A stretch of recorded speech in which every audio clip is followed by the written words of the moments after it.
আসসালামু আলাইকুম আন্টি। আচ্ছা বোন, আমি অথবা আমার ছোট ভাইয়ের সাথে তোমার কোনো পূর্ব শত্রুতা নেই, তারপর কেন তুমি আমাদের ফ্যামিলির মান সম্মান নষ্ট করার চেষ্টা করছো? বিরোধী দলের কাছ থেকে তুমি কত টাকা নিয়েছো? দরকার হয় তার দ্বিগুণ টাকা আমি তোমাকে দিব। আমাকে তো বোন বললেন, আপনার ভাইয়ের মতো কিছু জানোয়ার আপনার বোনকে যদি ধর্ষণ করে তাহলে আপনার বোনের জন্য আপনি কত টাকা দাবি করবেন? বিষয়টা আরেকবার ভেবে দেখলে ভালো হতো। আমি ভেবে চিন্তেই সিদ্ধান্ত নিয়েছি। ফলাফলটা কিন্তু ভালো হবে না। আপনি আর যে শুভ্রা না? জি। আমি আপনার প্রোগ্রাম খুব শুনি। কোনো সমস্যা? আমি আজার স্যারের সাথে দেখা করতে চাই। বাবা সরি, স্যারের সাথে দেখা করবেন? আমি স্যারের পারমিশন নিয়ে আপনাকে ডাকছি।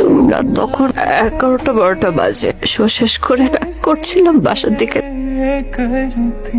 দুঃখজনক। স্যার, আপনি আমার কেসটা নেবেন তো? সেটা তো এখনই বলতে পারবো না, তোমার কাগজপত্রগুলো রেখে যাও। গতকাল থানায় মামলা করেছেন আরজে শুভ্রা।